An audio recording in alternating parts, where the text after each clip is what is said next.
सुलोचना वासुकी नाग की पुत्री और लंका के राजा रावण के पुत्र मेघनाद की पत्नी थी।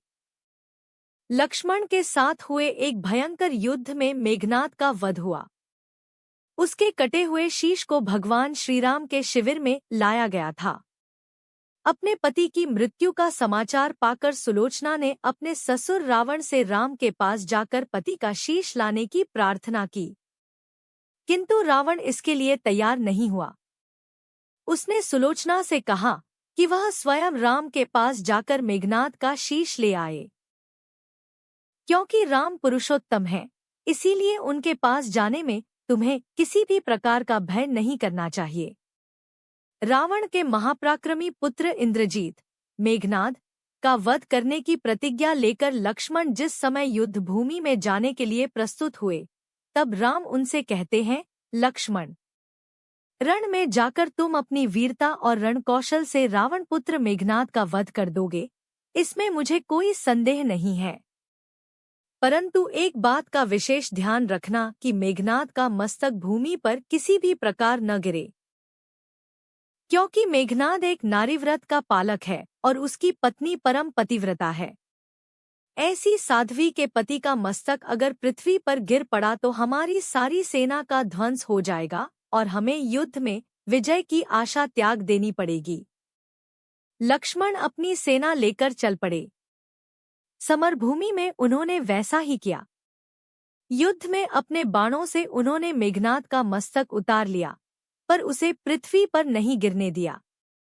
हनुमान उस मस्तक को रघुनंदन के पास ले आए। मेघनाद की दाहिनी भुजा आकाश में उड़ती हुई उसकी पत्नी सुलोचना के पास जाकर गिरी। सुलोचना चकित हो गई। दूसरे ही क्षण अन्यंत दो ख से कातर होकर विलाप करने लगी, पर उसने भुजा को स्पर्श नहीं किया। उसने सोचा, संभव है यह भुजा किसी अन्य व्यक्ति की हो। ऐसी दशा में परपुरुष के स्पर्श का दोष मुझे लगेगा। निर्णय करने के लिए उसने भुजा से कहा, यदि तू मेरे स्वामी की भुजा है तो मेरे पतिव्रत की शक्ति से युद्ध का सारा वृत्तांत लिख दे। भुजा को दासी ने लेखनी पकड़ा दी। लेखनी ने लिख दिया, प्राण प्रिय, यह भुजा मेरी ही है। युद्ध भूमि में श्रीराम के भाई लक्ष्मण से मेरा युद्ध हुआ। लक्ष्मण ने कई वर्षों से पत्नी, अन्न और निद्रा छोड़ रखी है। वह तेजस्वी तथा समस्त दैवी गुणों से संपन्न है। संग्राम में उनके साथ मेरी एक नहीं चली। अंत में उन्हीं के बाणों से विद्ध होने से मेरा प्राणांत हो गया। मेरा शीश पति की भुजालिखित पंक्तियां पढ़ते ही सुलोचना व्याकुल हो गई। पुत्रवधू के विलाप को सुनकर लंकापति रावण ने आकर कहा, शोक न कर पुत्री।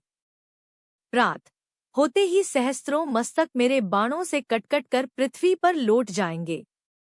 मैं रक्त की नदियां बहा दूंगा। करुण चीत्कार करती हुई सुलोचना बोली, पर इससे मेरा क्या लाभ होगा पिताजी। सहस्त्रों नहीं करोड़ों शीश भी मेरे स्वामी के शीश के अभाव की पूर्ति नहीं कर सकेंगे। सुलोचना ने निश्चय किया कि मुझे अब सती हो जाना चाहिए, किंतु पति का शव तो रामदल में पड़ा हुआ था। फिर वह कैसे सती होती?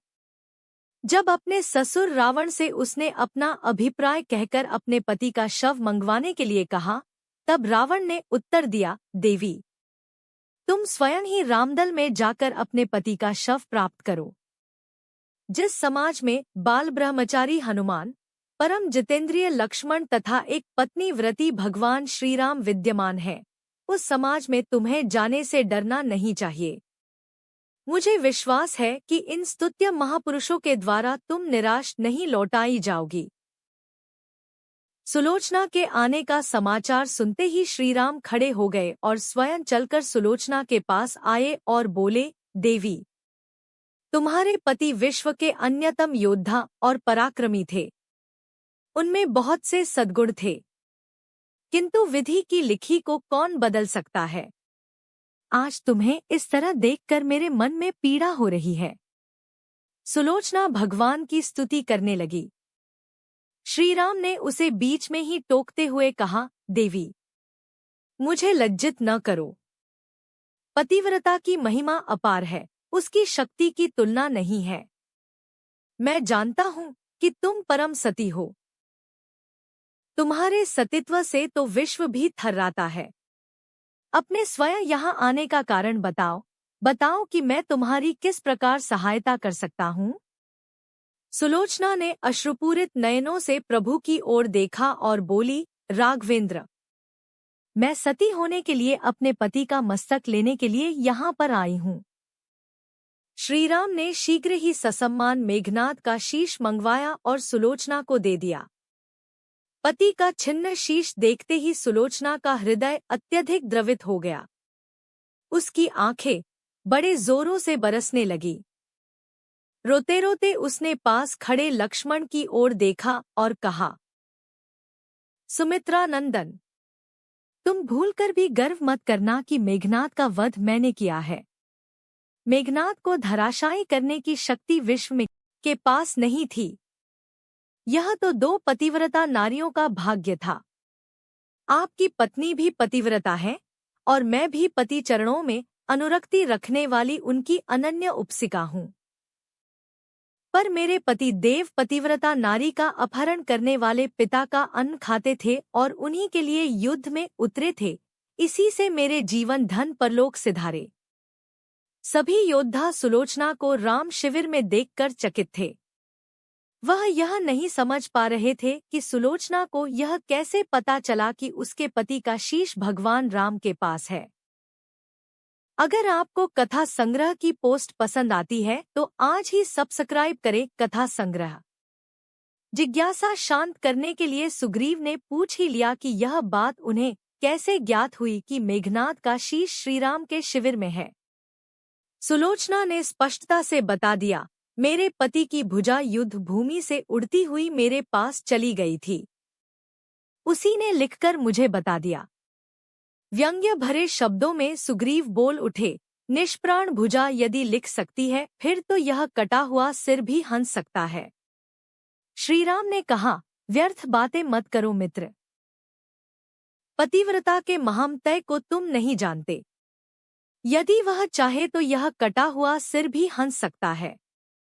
श्रीराम की मुखकृति देखकर सुलोचना उनके भावों को समझ गई। उसने कहा, यदि मैं मन, वचन और कर्म से पति को देवता मानती हूँ तो मेरे पति का यह निर्जीव मस्तक हंस उठे। सुलोचना की बात पूरी भी नहीं हुई थी कि कटा हुआ मस्तक जोरों से हंसने लगा। यह देखकर सभी दंग रह गए। सभी ने पतिव्रता सुलोचना को प्रणाम किया। सभी पतिव्रता की महिमा से परिचित हो गए थे।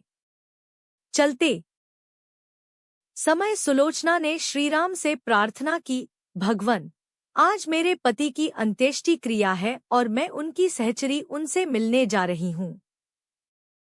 अतः आज युद्ध बंद रहे। श्रीराम ने सुलोचना की प्रार्थना स्वीकार कर ली। सुलोचना पति का सिर लेकर वापस लंका आ गई। लंका में समुद्र के तट पर एक चंदन की चिता तैयार की गई। पति का शीश गोद में लेकर सुलोचना चिता पर बैठी और धधकती हुई अग्नि में कुछ ही क्षणों में सती हो गई। जय जय सिया राम।